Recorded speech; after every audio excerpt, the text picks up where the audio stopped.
Timta, Hassa, Fi Parenchil Re, Abdurkul Shayuat, Biwa Samus, Pa Timta, Anuki Maku Nubu Yunat Sagar, Maku Shil at Sikata Am, Shil Yamasi Nuwabianat, Wahaza Kalun Chassid Yawum, Wahid Mea Chassidin Tamid.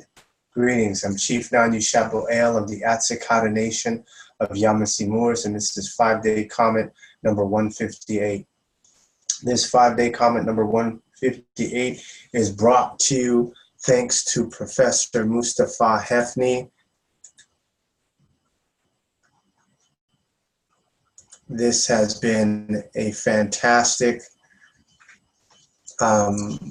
revelation. It's been a while that I have been able to address this, or actually counterclaim and contest this. This is a video, Persecution and Struggle, dated 2012, August 2nd. And this is going to give the background for those who are not familiar with Professor Mustafa Hefni or Mustafa Hefni. He is a Nubian Egyptian from Egypt, immigrated to the United States Corporation, and as going through U.S. Customs, he was told he's to be classified as white, and he's fought the government for about 25 years to have his classification changed to black, so he's had a problem with that. So this is dedicated to Professor Mustafa Hefni. Any of his supporters that see this video, please, do a favor and make sure that he gets a copy of this. And this is a planetary Professor Mustafa Hefni challenge for him, for anybody that sees this link, to give it to him, email it to him, tweet him, and inform him that he actually is incorrect, and U.S.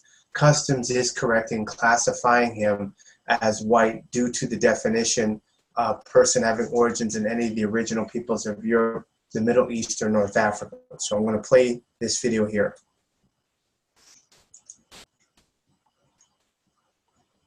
Hello, ladies and gentlemen. My name is Dr. Mustafa Hefni. As you can see, I'm a black man, but I'm classified as white according to Directive number 5. Okay, so first of all, we're going to have to break this down step by step. So now, for him to say he is a black man is actually incorrect. And what we're going to go, since he's a doctor, we're going to go to, let's go here first. Color psychology. So if you go to this website, I'm going to make it a point to do an exception because this is a very important 5-day comment, number 158. And I'm going to put all the links in here so everybody has the links in the description box. And so they won't have to be you're not going to have to go searching. You could just click the links and go directly to it. And this is the problem with the so-called education, what do they call it? Education system. It's a programming system. And so they're not giving people proper knowledge. They're giving them programming on how to function and operate in a fake society system. So when we look at color psychology, does it affect how you feel? How colors impact moods, feelings, and behaviors? So down here, they said this is how exactly color works. So how exactly does color work? How is color believed to impact mood and behavior? So when we see color psychology, I'm going to make this bigger. We're going to go through all the different colors. Now the first one they start off with, which is interesting, and I guess that goes back to the saying, people want to hear the bad news first and then hear the good news. So now black, evil, unhappiness. I don't see any black people on the planet educationally, whether they work in law enforcement, whether they work in the legal community, schools, scholastic scholars, constitutional black lawyers, like Barack Obama. I'm not seeing them in any colleges, not seeing them in any universities, specialized schools, master's degrees, bachelor's degrees, PhDs. None of them, psychology, psychiatry, none of them are saying that this is negative or it's prejudicial or discriminatory. It's accepted that black is evil or unhappiness. Then you have white, which is right immediately after it, white, purity and innocence. Then you have red, love, excitement, blue, calmness, sadness, green, envy. So we'll stop there for color psychology. Now what we're going to do is we're going to go over to Old Beautiful. So we're going to go to the Old English Anglo-Saxon Dictionary. And I don't understand why Professor Mustafa Hefni has not understood this, since he taught at a university. He's a doctor, so he should know this. Physician, heal thyself.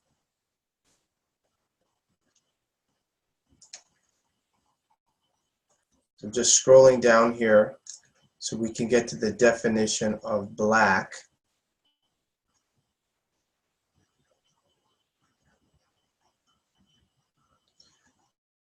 It's an adjective.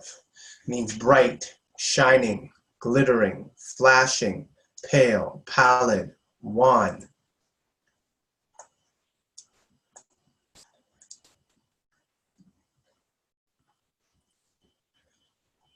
And then we're going to go to the Magistro.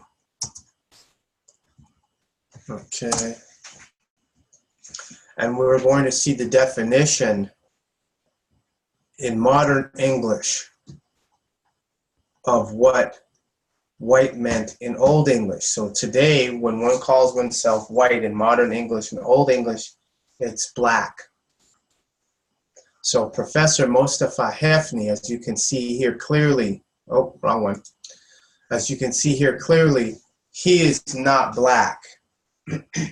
You could see on his right shoulder, which will be your left, the garb that he is wearing, that is black. As you can see in the shen that he used, which is similar to what they use in ancient Egypt, as you can see right here, the background here is black.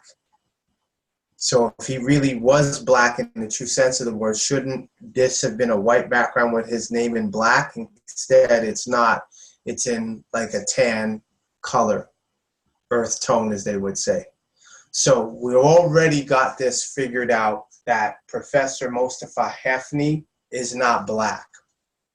Okay, so that's clear. So for all you supporters of Mustafa Hefni, all of you who are trying to publish and say he's undergoing a plight from the U.S. government, no, he's contracted with the U.S. government. The U.S. government, based on their definitions, is staying in honor.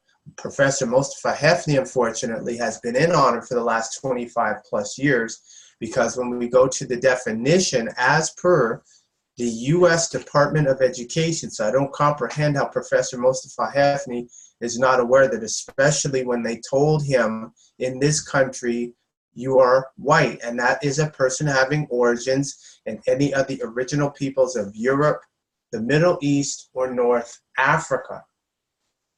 And it's not about skin color. So the categories do not denote scientific definitions of anthropological origins.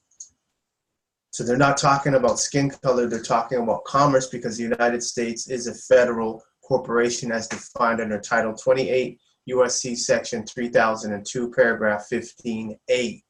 And then we are going to go to the census, and you see the same definition for white, a person having origins in any of the original peoples of Europe, the Middle East, or North Africa. Now, on the U.S. Census website, it specifically says that the U.S. Census Bureau must adhere to the 1997 Office of Management and Budget Standards on Race and Ethnicity, which guide the Census Bureau in classifying written responses to the race question. So now you see the definition of black or African American, a person having origins in any of the black racial groups of Africa. So for Professor Mustafa Hefni, as well as any of those who are his supporters, people who are sharing his tweets, his videos, etc., can you please name a black racial group of Africa? And I'm not going to wait because there isn't one. So Professor Mustafa Hefni, that is another example of being in dishonor. So when we go down, the 1997 OMB standards permit the reporting of more than one race. An individual's response to the race question is based upon self-identification. An individual's response to the race question is based upon self-identification. And the Census Bureau does not tell individuals which boxes to mark or what heritage to write in. So when we go, for example, what is race, the data on race were derived from answers to the question on race that was asked of individuals in the United States. The Census Bureau collects racial data in accordance with the guidelines provided by the U.S. Office of Management and Budget, and these data are based on self-identification. So to self-identify as black when there is no black racial groups of Africa is a dishonor of the highest magnitude. So the U.S. Customs actually was helping him out, and people from North Africa, when they emigrate, yes, you are to classify yourself as white. That is the correct way. Those who are black or African American have no history. They're essentially slaves, or as wisely said, they're outside of body politic. So now let's continue on. 15 of the Office of Management and Budget. I'm an Egyptian Nubian and naturalized American citizen. I was a bilingual resource teacher with the Wayne County Regional Education Service Agency in Wayne, Michigan, until I indicated that I am black on the employment records of this agency. This was the end of my happiness. The following is the story. What did he say? The end of his happiness was when he turned and called himself black. So for all you black people, especially, what's that guy? The guy who always say, read it up, look it up, right? That's the example. They're telling you black is a contract and there's nothing positive that's going to come out of it. Oh, and I challenge anyone on the planet that can defend black legally, can defend black commercially, defend black anthropologically, historically, factually, mathematically, chemistry. I want to see somebody that can defend it. But I'll give you a hint. Remember, as Barack Obama had admitted to, that the word black has no standing at law. So think about that before, if you are, if you think you're going to take this challenge on, I'm giving you a caveat, a warning. Of my 25 years of persecution and struggle since I stated on the employment records of the above agency that I am black. Before I start this story, remember, black means to make pale. Language is important. I would like to point out that last month, on June 29, 2012, I filed a complaint with the UN Office of Human Rights against the US government. The United Nations Office of Human Rights, which is the UNOHCHR, which Atsikata Nation is a CSO, NGO, and IPO. I can tell you, Professor Mustafa Hefni, with absolute certainty, accuracy, and competence and confidence that black is not entitled to human rights, because black is not a people.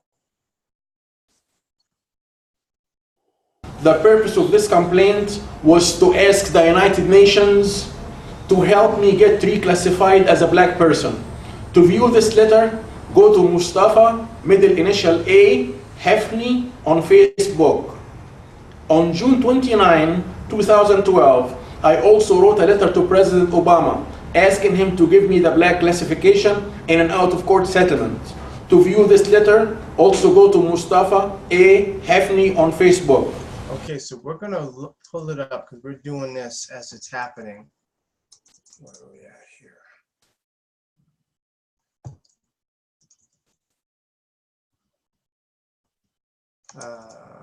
Yeah, beautiful, because I like this website here. It's off the Facebook page. It's a screenshot, but I like this one here. This is that me.me/I/Barack Obama. Okay, so you can see it here. So, and this is straight from October 16th, 2012. Now, what Professor Mustafa Hefni had stated, we'll back it up and get the date when he wrote Barack. In an out-of-court settlement. To view this letter, asking him to give me the black classification in an out-of-court settlement. On Facebook. On June 29, 2012, I also wrote a letter to President Obama asking him to give me the black classification in an out-of-court settlement. To view this letter, also go to Mustafa A. Hafni on Facebook. Okay, so now we'll go back to the tab here. Why are they refreshing while we're recording? Amazing. We just pulled it up, so at least we can, when people see this, they'll understand this is the effect we have on the matrix. And it's properly classified as artificial mechanical uterus. Barack Obama says black has no standing at law. So this is October 16, 2012. He said it was back in June, right? 29th. Let's make sure we get the date right. I don't mind going back. We want to be precise about this. 2012, on June 29, 29th is when he wrote Barack Obama. On the 16th of October of the same year, so this is 4 months later after Professor Mustafa Hafni wrote President Barack Obama, also known as Barry Soetoro, Black in Public, Black Out Loud, and Black on Purpose. He said it, not me. So Tom Joyner interviews President Barack Obama on his Tom Joyner Morning Show and greets him by saying it's our first black president of the United States. President Obama replies, Tom, I don't look at myself as the first black president because the word black has no standing at law. So you got your answer publicly. So Barack was talking to you, Professor Mustafa Hafni, in the public, addressing you by saying the word black has no standing at law. So he gave you your answer, and you wanted to do an out-of-court settlement. He gave you an out-of-court response, meaning you have no standing at law. Why would you, who are from Egypt, classified as white, which has nothing to do with skin color, want to become black, and then when the definitions are read in the old Anglo-Saxon language, the word black means to make pale, of which you certainly are not. So that's not something that you would want. That's not a positive attribute. So we'll continue on now. 2012, I also wrote a letter to President Obama asking him to give me the black classification in an out-of-court settlement. To view this letter, also go to Mustafa A. Hafni on Facebook. In June also, I posted an electronic petition on Facebook. To sign this petition or to view it, please go to the electronic petition. Don't sign the petition, but definitely look at it. See how many people are asleep that support, who have melanin, that actually think they're black, which means to make pale, to shine, or to glitter. This is the story of my 25 years of persecution and struggle. I immigrated to the US in 1978 and became a US citizen in 1985. I was a bilingual resource teacher with the Wayne County Regional Education Service Agency, which will, from this point on, be referred to as Wayne County RESA, starting 1981. In 1987, the Wayne County RESA sent all employees a form called the Race Ethnic Identification Card. We were requested to indicate our race on this card. I indicated that I was black. A short while later, the Director of Human Resources sent me a letter threatening me that I would be terminated and my career would be destroyed if I did not change my classification on this card from black to white. This message, people, because he went through US Customs, and so they have him on contract as white, so he's white on contract, and now he's trying to go opposite of that, which puts him on the lowest point on the caste system that the United States Corporation has. So that puts him in a dishonor because they know he's originally from Egypt. And so that in that white classification of where he came from, he's in dishonor by wanting to be black because that means it's not true. This letter was copied to the superintendent, Dr. William Simmons. To view this letter, go to Mustafa A. Hafni on Facebook. Additionally, a white top administrator of this agency, initial S, told me that if I said that I am black again, no one would hire me. And if hired, I would be running from one job to another for the rest of my life. I disclosed the name of this top administrator in my letter of June 14, 1989 to the US Attorney General. My powerful former employer appeared to continue to follow up on these threats to this day. I was severely harassed, ridiculed, humiliated, denied promotions twice. And that's what comes with being black or African American. That's part of the contract, that you agreed to be persecuted. And I was fired 5 times. Because you're black. Black is not a people. I have lost my professional career. They told you this was going to happen before it happened, Professor Mustafa Hefni. You didn't believe that. As a doctor, you should put a focal point on knowing languages. Once you know the languages, the origins and the etymology, especially as it relates to what's happening modernly, then it makes complete sense. That's why I am glad I am white. I am American Indian. Abu Gadur, white power. House, my car, and I was forced to file for bankruptcy. 3 years ago, I was working a menial job doing door-to-door sales, and Wayne County RISA applied pressure on my employer to fire me. I had quit, avoiding the trauma of being fired for a 6th time. 6 times you've been fired because they know you have a history. The U.S. Customs told you that. You didn't want to listen. So that means you're in dishonor from the viewpoint that they have, being a corporation. Now, we know what your history is. This is a assimilation into a different system. This is the wording that we use. Remember the old saying, when in Rome? So clearly they're giving you the opportunity to be at the top, and you chose to go, you were at the top and chose to go to the bottom. It's important to point out that even though Wayne County RISA provides support and consultant services to Wayne County, which is 30% black, the superintendent was white, his 4 associate superintendents were white, and 95% of the administrators and consultants were white. Because black has no standing at law. You didn't listen to Barack Obama. I filed 4 complaints with the teachers union, but the union refused to file grievances, and the president of the union, who is white, was promoted to the position. Actually, they're lepers, so let's get that all cleared up, shall we? Let's see here.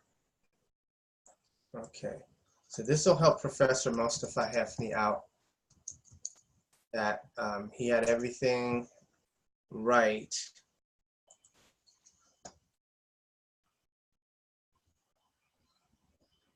They put him on a pedestal, they put him on a decent throne, and Professor Mustafa Hefni actually messed that up.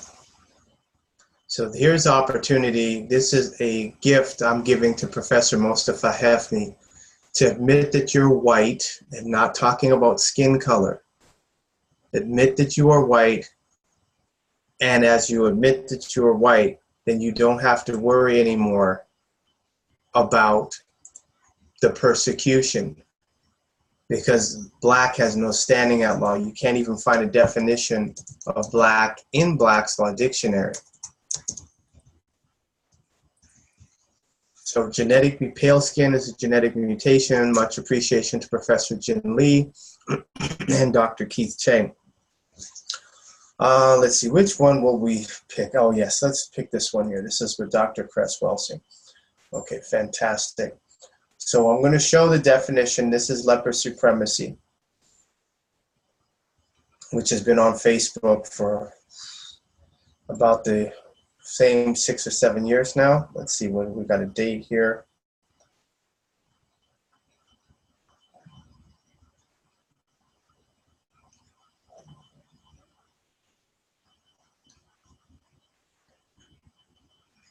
Okay, fantastic. Okay, so this is the leper supremacy definition.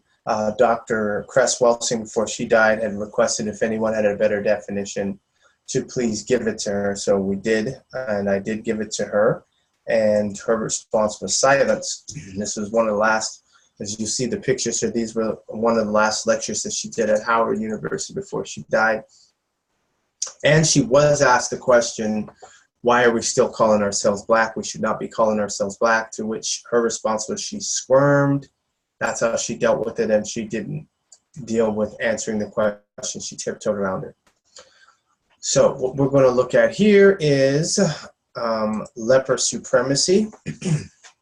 So race-ism equals leper-supremacy is the local, national, global, solar system, galaxy, matrix, 3D holographic, illusionary power system, construct, and dynamic, structured and maintained by lepers, albinos/albinism, genetically recessive beings who deliberately misidentify themselves as white in association with other non-planetary and interplanetary entities, whether consciously or subconsciously determined, which consists of patterns of perception, logic, symbol formation, thoughts, speech, action, spiritual, mental, temporal, energy, definition, code, language, tone, vibration, frequency, sound, light, resonance, motion, and emotional response as conducted simultaneously in all areas of people and commercial activity. Economics, education, commerce, entertainment, labor, law, politics, religion, military, industry, sports, science, medicine, sex, and war for the ultimate purpose of leper, misnomer white, genetic survival, and to prevent leper, misnomer white, genetic annihilation on Tiamat, Ta Zurukaya Kai, known as the planet Earth in the English translator. So this is what's going on. So now let's get back to his video. So that clears that up. So people who are melanin recessive, who have pale skin, melanin recessive, are lepers. So the inability to produce melanin. Of Director of Labor Relations, I filed 2 EEOC discrimination charges, but my powerful former employer used its high-level connections to get them dismissed. Between 1989 and 1991, I filed 5 complaints with the U.S. Attorney General, Mr. Richard Thornburg, but my powerful former employer used its high-level connections to block them, so they were never investigated. I have 20 pages of information documenting the violations of my rights. When I wrote Black has no standing at law, Professor Mustafa Hefni. I implore someone on the planet, please contact Professor Mustafa Hefni, give him this link as well as the 5-day comment number 109, and hopefully he will accept the fact that he made an error and embrace the fact that commercially he is white and it's to his advantage to be that. To the U.S. Attorney General, I expected his office to write back to me, asking for my information and evidence. However, I never heard from his office and no investigation was conducted. In 1992, I filed a lawsuit against Wayne County RISA, but it was dismissed. In 1994, I filed another lawsuit against Wayne County RISA and it was settled out of court. In 1994, I resigned. In 1997, I filed a lawsuit against the U.S. government requesting black classification and declaratory judgment that classifying me as white violates my constitutional and civil rights. Okay, blacks are not entitled to constitutional, human, civil, international laws or protections. So the U.S. government has not damaged you because you don't even exist. Now we're going to go back to that, but we want to look over. He called it cultural genocide. Black is not a culture, just like hip hop is not a culture. It isn't. U.S. government forces Egyptian Nubians to be classified as white and not black. That's based upon the definition, which I've already read. So this is, again, talking about Dr. Mustafa Hefni is an Egyptian Nubian and a naturalized U.S. citizen. He is, and U.S. citizen is a corporation. He is a black man who is politically black, again, means to make pale, and black has no standing at law. So he is a black, who has no standing at law man, who is politically and ideologically Afrocentric, separated, Pan-African. However, he is legally classified as white by the U.S. government for the past 28 years. Wow, when was this one published? Let's see if it's at the bottom. Okay, so this is May 24th, so this has got to be recent.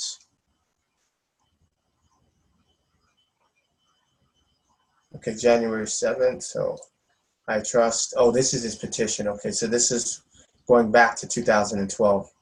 And see, he's only 1,686 signatures, new goal, we need 2,000. My recommendation for all you people who put your signature on that, get it off. You're going to get in trouble messing around with black people. I'm going to tell you that right now. Black has no standing at law. He is currently organizing hundreds of other Egyptian Nubians in the U.S. who are also classified as white, so that they will file a class action lawsuit against the U.S. government to have the racial classification changed from white to black. Don't do it. Y'all gonna get in trouble. That's what happens when you get mess around with black people, especially when they don't know what they're doing, don't have their facts, and want to ignore concrete evidence showing that he made a mistake by going away from being classified as white. That is considered a breach of contract. So as such, they're punishing him for that. Oh, so you want to be black or African American? Great, we'll punish you. That's what we're already doing to these African Americans, because they're too stupid to read, comprehend, and apply. Egyptian Nubians are classified as white by the U.S. government according to Directive Number 15 of the Office of Management and Budget, and the OMB reports directly to the president. So they know already, for those who are coming from Egypt into the U.S. or from Africa into the U.S. through U.S. Customs, they're classified as white. That's an advantage for you. Why would you abandon that? And that information goes to two places. It goes to the Treasury, which is on the same level with the OMB, and then OMB reports directly to the president. So that's foolish to turn around and have a contract with the executive branch of the United States government knowing that you're white, and then you want to change that to black. That's foolishness and stupidity. You deserve a kick in the butt for that. Dr. Hefney was a bilingual resource teacher with Wayne County Regional Education Service Agency, that's Wayne County RESA in Wayne, Michigan, for 13 years.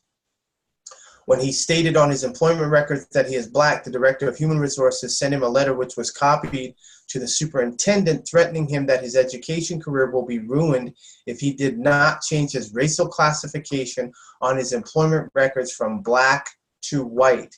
Because remember, when he immigrated, they have him on contract as white. So he's being dishonorable. Now, he does have a right to self-identify. However, his contract, because he became naturalized, he was naturalized as white. Now he's in breach. A few days later, one of the top administrators told him, if you ever say that you are black again, no one will hire you. And if you hired, you will be running. And if hired, you will be running from one job to the other for the rest of your life. They told him, because this is the secret. If black people start calling themselves white on all their contracts, that's it. That changes the whole game. Other than that, black means you're a slave. Even though Wayne County RESA provides support and consultant services to all of Wayne County, which is 30% black, the superintendent was white, his 4 associate superintendents were white, and 95% of the administrators and consultants were white. So they're trying to tell you something. This was structured for lepers to be in control of the educational system of and the education of black people. And black has no standing at law, so they're not going to tell you that. So let's go forward here. This is another one, a website identifying Professor Mustafa Hefney. So he's an Egyptian immigrant who came to the United States and was told he was white despite his skin color. See, and the black media, y'all are useless. All you black media, that's BET, Essence, Jet, y'all are useless. You serve no purpose but to perpetuate slavery. To understand this, let us first establish the U.S. racial classification system. The Census Bureau defines race as a social category recognized by the United States and does not attempt to define race biologically, anthropologically, or genetically. So they're telling you they're not talking about that. They're talking about commerce, and that's what they're talking about. The Census Bureau recognizes the 5 categories of race. White, people, person having origins in the original peoples of Europe, the Middle East, or North Africa. Right? Now this here, who wrote this here? Okay, the pbsblog.com.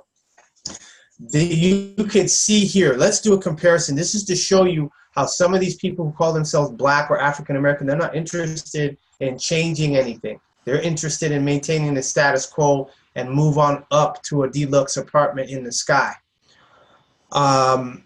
We're going to go to, where is it here? Okay, here we go. So we're going to go back to the definitions. Now, again, anybody has a problem with what I'm saying, contact the U.S. Department of Education. I'm accepting what they're saying for valuable consideration with full reservation of my autochthonous and white rights for now and eternity. So when we go back here to the article, what they should have done was put the definitions. And this is to show you how black media is slave media. And they know they're slave media. White, right? They put people with origins in Europe, the Middle East, or North Africa. They put Black or African American in Africa. No, that's incorrect. That's wrong. That's misrepresentation. Then you have American Indian or Alaska Native, Asian, Native Hawaiian, other Pacific Islander. Now, American Indian or Alaska Native and Asian are not in the same category. They are split. So whoever, again, the pbs.org, we're supposed to put the definitions properly as they're separated here, as well as on the census, which has the same definitions, as well as the SF-181. So now when we go back here American Indian, a person having origins in any of the original peoples of North and South America. That includes Central America, as well as the Caribbean, who maintains cultural identification through tribal affiliation or community attachment. The original peoples were the Olmecs. The Aztecs, the Mayans, and the Incas came from out of the Olmecs. So what does this mean? The original American Indians were what? Dark skin, thick lips, broad nose. That's the original indigenous, not what Hollywood puts out, not from the people who are saying they're First Nations or say they're Native American, because they came from Siberia, and that's been already documented. Furthermore, to call oneself native means that's a person that's born in bondage. Just meditate on that word.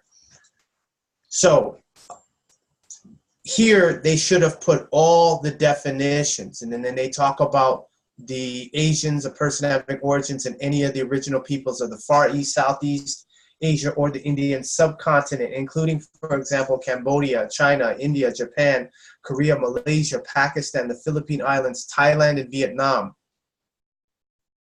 And the origin, as we've already, thanks to Professor Jin Lee and Dr. Keith Chang, all the people who call themselves Asians come out of what they say the Africans. So they come from us. They're a genetic mutation of us. This is science. This is not emotion. This is logic, science, reasoning, and evidence. And if you have a problem with that, that's your problem. This is what it is. And then Black or African American is a person having origins in any of the Black racial groups of Africa. There are none. And notice they're not considered what? Peoples. Native Hawaiian or other Pacific Islander, a person having origins in any of the original peoples of Hawaii, Guam, Samoa, or other Pacific Islands. So, and we know the South Pacific and the Pacific Islands were people, again, curly hair, dark skin, thick lips, broad nose. So notice how all these show original peoples, American Indian, Asian, original peoples. So they are and have standing at law. Black or African American, it's not original. Native Hawaiian, original peoples. White, original peoples. So how come all these other categories have original peoples, but Black or African American does not have that? Because Black or African Americans are not a people. They don't exist in law. They don't exist at law. They have no standing at law. They have no rights anywhere on the planet. And that's the secret. That's why you can't find the definition of Black in Black's Law Dictionary. You can't find African American. Is synonymous with what? Negro. Negro equals what? Slave. Okay, so we've got that clear. So there should be no mistaking the error that Professor Mustafa Hefni has done. I also asked for unspecified financial damages. In 1996, I requested that Wayne State University in Detroit considered me for a faculty position as a black minority, but Wayne State University told me that I am white, and I was not considered for this position. I wrote to Wayne State University, and they wrote back to me regarding this matter 5 times. In 1998, my racial classification case was dismissed without prejudice. The court order stated, plaintiff may file a new action once standing is established. Okay, stop that. They said plaintiff may file.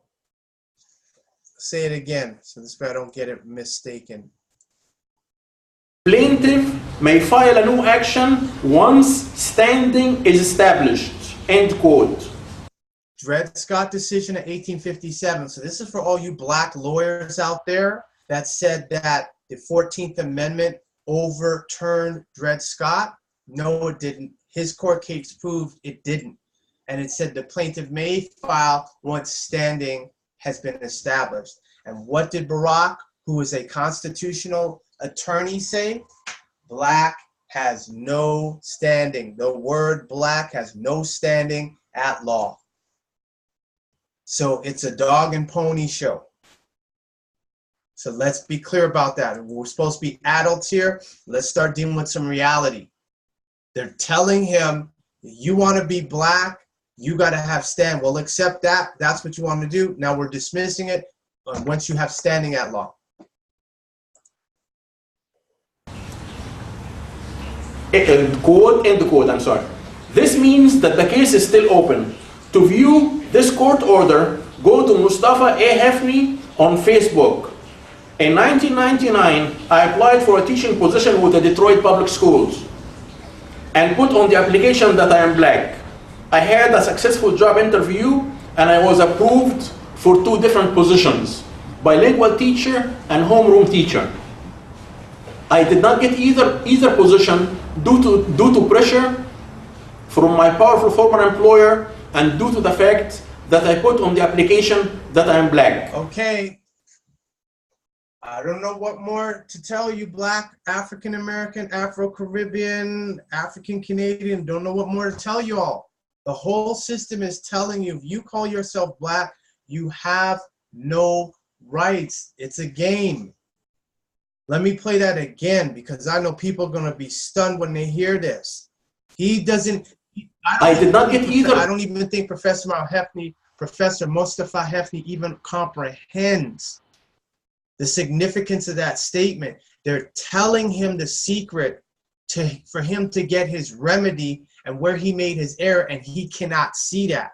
So I really hope it's not his ego that he's being blinded by. Either position due to pressure from my powerful former employer and due to the fact that I put on the application that I am black. I did not get either position due to pressure from my powerful former employer and due to the fact that I put on the application that I am black. I did not get either position due to pressure from my powerful former employer and due to the fact that I put on the application that I am black. So that's why some of you people who have great credentials can't get jobs and good paying jobs and good positions because you're checking off black African American. Has no standing at law. The employers know this. You need to read the M4 employer manual if you really want to get some insight. But as long as you check off black or African American, forget it. You have to check off white. That is the only solution.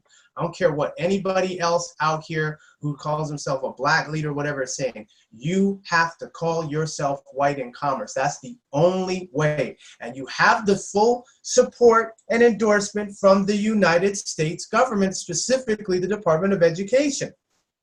So you can't have it both ways. You can't say you're being persecuted, then say, okay, I want this to stop. Okay, call yourself white. Nah, I can't do that. But then black doesn't even exist.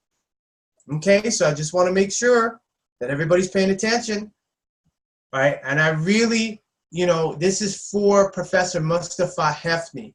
So anybody who can get in contact with him, yeah, you could tell him to give me a call. My phone number is 587-712-0639. share this video with him and let him know. We're not done yet. We got a couple more things here to do, but I just had to go back to full screen. Please, Professor Mustafa Hefni, tell me, if you feel you're black, what did the ancient Nubians call themselves? That's what I want to know, because what is the word in the Nubian language for black? Because I'm sure you still speak your mother tongue, and then once you see that, you'll see where you made your mistake. This is the English language. They're changing the definition. You're trying to apply an Egyptian mistranslation of what the Egyptians called themselves, or the Nubians in particular. What did they refer to themselves as? You know what? Why wait?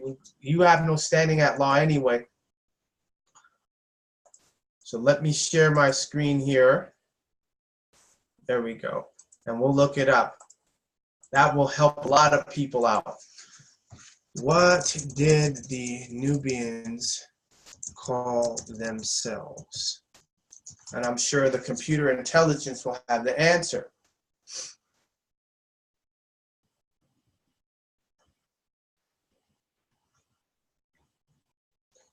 Okay, Kush was the name of an early kingdom in northern Sudan, and it first appears in Egyptian texts by about 2000 BC. This name was used not only by the Nubians themselves, but also by the Egyptians and the rest of the ancient world prior to the Greeks. Kish, or Kush, is the name of Nubia used in the Old Testament. Okay, let's see, Nubians. Okay, let's click on that, Wikipedia. I don't comprehend how grown folks ain't seeing this. These are people with PhDs, masters, and doctorates, and still going around calling themselves black or African American. That tells me they're hypnotized and programmed. They speak Nubian languages. Okay. Because if we can't find it here, I know there's got to be some Nubians that when they see this, what did you all call yourselves? Okay, today Africans of Nubian descent, let's see here, primarily live in southern Egypt, especially in the Luxor and Aswan area, and in northern Sudan, particularly in the region between the city of Wadi Haifa on the Egyptian-Sudanese border and Al-Dabba. Additionally, several groups known as the Hill Nubians live in the northern mountains and in southern South Kordofan state, Sudan. The main Nubian groups from north to south are the Halfawayan, Sikut, Mahas, and Dongala. So these are the names that they called themselves. So they did not call themselves black. And it will, for those that do know, please, I always leave comments in. Leave the comments open, so anyone who speaks Nubian, please put what it is that you guys call, the Nubians call themselves. Okay, so now here we have etymology. Throughout history, various parts of Nubia were known by different names, including ancient Egyptian, land of the bow, Kerma, Meroic, Lower Nubia, and Kush, and in Greek, Ethiopia or Ethiopia. The origin of the names Nubia and Nubian are contested. What is more certain is that they ultimately denote geographical provenance rather than ethnic group. Based on cultural traits, many scholars believe that Nubia is derived from the ancient Egyptian Nuba, gold. The Roman Empire used the term Nubia to describe the area of Upper Egypt and Northern Sudan. So what they call Upper Egypt is actually Southern Egypt, and what they call Upper Egypt is Lower Egypt. Another etymology traces the toponym to a distinct group of people, the Nubai, who in more recent times inhabited the area that would become known as Nubia. The derivation of the term Nubian has also been associated with the Greek historian Strabo, who referred to the Nubas people. So Nuba, Nubun, there you go. So this is the mistake that Professor Mustafa Hefni, he's trying to be anthropological, biological in a commercial world. Commercial and legal terms have totally different definitions than what would be considered layman or social diction or social definitions. Okay, so we got that covered. And so now, yes, I can't forget this video. This is important. So this is an important video as to why one needs to change their, if you're black or African American, you got to call yourself white. You got to start doing everything white, and you have to change your contract. Personally attends the grand finale, the dedication of the American Indian Memorial at Fort Wadsworth, New York. Tribal elders, some of whom fought against Custer, are paraded before the cameras, compelling evidence in the eyes of some that the final conquest of the American Indian is now complete.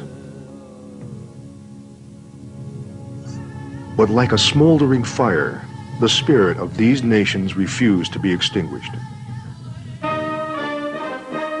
Despite detribalization, the Narragansetts continued to make their presence known. Some chose to join the ranks of modern society. Others believed that assimilation could only lead to ruin. By then, there were people who knew the game, had long since become familiar with the game that was being played. The Narragansett families who wished to remain traditionally as their ancestors had been, made sure there was the teaching. Go out there and learn all that you can from these people. But never forget who you are. Never forget you have your own language, your own religion, and your own way of acceptance. In Rhode Island, some citizens who did not own property had to wait until 1928 before they were granted voting rights. But three groups were still officially barred by state law from casting a ballot: paupers, the mentally incompetent, and Indians. The only way the Narragansetts could participate in elections was by identifying themselves as African Americans. Charles Ernest Hazard confronted officials who enforced this practice. His brother, Joseph, one of the oldest members of the Narragansett Nation, recalls the moment. Indians couldn't vote, so he went up to the State House and he says, it's on the charter that the Indians can't vote. And he says, you're voting, ain't you? And he says, no. He says, I consider myself a Narragansett Indian. If I vote, I'm voting under Negroes could vote, but not an Indian. And he said, I consider myself a Narragansett, not a black, so I'd like to have that changed. So they did. So you have the option, you have the right to get out of that black dead status, come to the land of the living, the land of the white, and things will be all right. So again, I'm imploring anybody who knows Professor Mustafa Hefny, please send him this video. I'll be sending out hard copies so people can put it on their YouTube channels, and help him, help the elder from Nubia to realize that he had it all wrong. It's commercial terms, not, Oxford English Dictionary. It's legal definitions, as well as the U.S. Department of Education has advocated for that. This is a standard, and it's a global standard. So this is not isolated to just the United States corporation. This goes all around the planet. Anyone calling themselves black or African American is basically saying they don't exist in commerce. They're just a shell that's just walking around and energy can be extracted from. And with that, this is 5A comment number 158. Abu Gadur, Abu Gadur, Abu Gadur. White power, white power, white power. Tawahat ila paniteru, tawahat ila paniteru, tawahat ila paniteru. Amun.